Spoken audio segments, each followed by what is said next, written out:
So today we're looking at Act 2 of April Aardvark. So our learning intention is good readers can interpret and understand inferences made by authors. And inferences, as we were talking about the other week, are something that's not always directly said, but is implied by the characters. It's there, but it's not a statement. Success criteria, we'll review and make links between Act 1 and Act 2. We'll meet and explore new characters, and we will investigate and explore meanings of inferences made by the author. So I want you to think about the characters you've met in Act 1. Do any of them have any redeeming qualities? So are there things that you think, well, that's at least something nice about them? I want you to make a list. If not, why not? So because we're making links in settings, we're making links between acts. And I like to build visuals because remember, plays are supposed to be seen, they're supposed to be heard. Remember, we talked about following stage directions, and we're going to build that, continue to build these visuals. So I'm just going to review just the visual that we built for Act 1, school courtyard, and it's the day. So two benches spread slightly apart. Alex and Lizzie are seated on one bench, George on the other. All three of them are looking at their phones. Behind them in the centre is a tall, thin, concrete-based statue. The statue itself is absent. And then Ez enters and sits down angrily next to George. And of course, that stage direction, the angrily, suggests how he's going to speak, how he's going to sound. So then there's the visual. That's the best I could do, obviously building it myself. I think one of the clear things is that we've got the statue there without the base, without the statue on it. So what I did is I did a basic first read summary. So that is a few questions just so I can remind myself and reflect upon what I've read. It's not super detailed, but it's just something to jog my memory when I'm thinking about it. So there are 4 key questions. Whom did we meet? What do you think the author wants us to know or remember about these characters? What are the 3 most important events from this act? And I'm talking about dot points. And what is the key observations from this act? Or what's your key takeaway or takeaways that you've got? Again, it's not super detailed. I'll show you what I've got. So whom did we meet? Ez, Lizzie, Alex, and George. You'll see that they are incomplete sentences though. What do you think the author wants us to know or remember about these characters? I believe the author wants us to know that they're not likable and that they appear to enjoy bullying and that they show no empathy or remorse. If anything, remember, Ez gets caught, then he wants to find a more devious way to bully. And if we continue on, question 3, what are the 3 most important events from this act?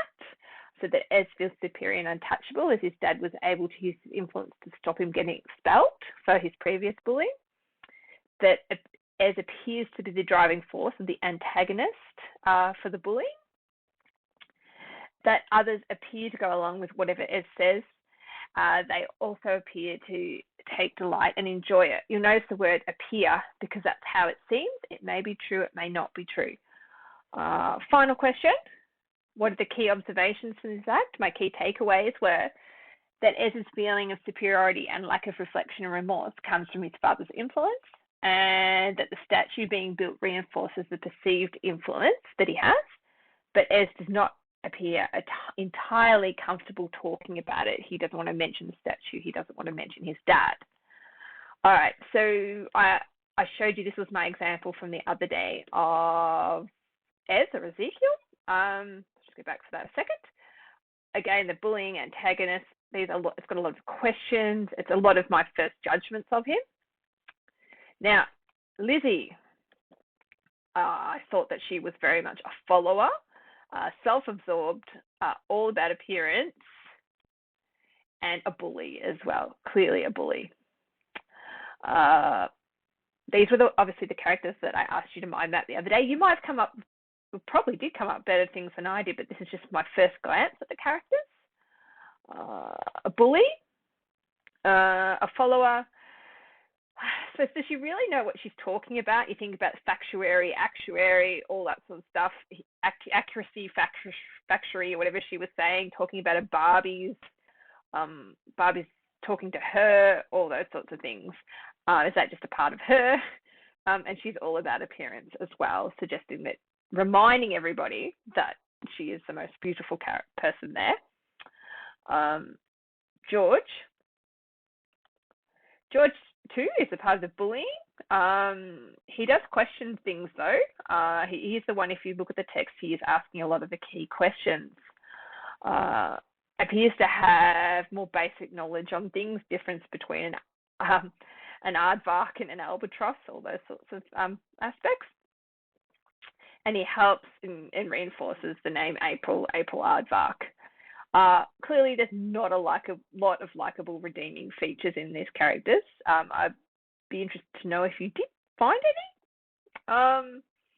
I just felt that I think the author to me is setting them up to clearly be the antagonistic, the bullying group. So let's have a look at Act 2. So I've again created this visual. We've done the link. We're moving on to Act 2. School, classroom, during the day. It says Cleo and Olive enter carrying books. They sit down at 2 desks next to one another.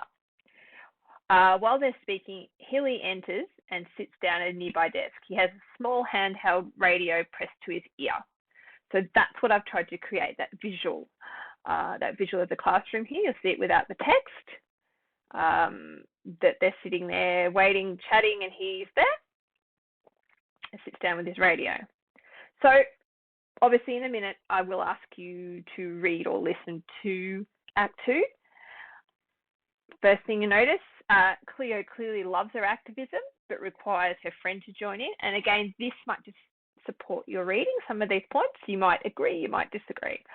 Olive, her friend, who she wants to join in, just wants to blend in for a change, and she loves her writing. She writes for the newspaper. Hilly excels at being different from everyone else, and he doesn't seem to care. And interesting enough, everyone, which is really great, accepts him for who he is.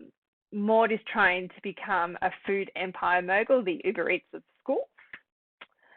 He has dragged his friend Thelonious into it. And Thelonious is sometimes a little bit embarrassed by Maud. Sometimes he's just trying to stop him talking, trying to stop him scheming.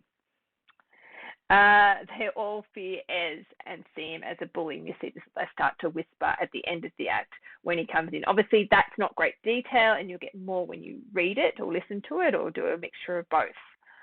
But that's just to support that. What you need to complete. Read or listen to Act 2, and the links are in the lesson. Write your own summary using the basic questions provided in the link on Compass. So you can just do it straight in, and you'll get a copy. I forgot the other day, but this will actually send it straight back to you. So you have a copy as well. Review your Act 1 characters and complete your new character mind maps in your English books. And I'd love you to email me a photo. I think it'd be great to see them. I'm sure you guys have got a lot more detail than me. So again, I want you to read or listen to Act 2. The links are in Compass.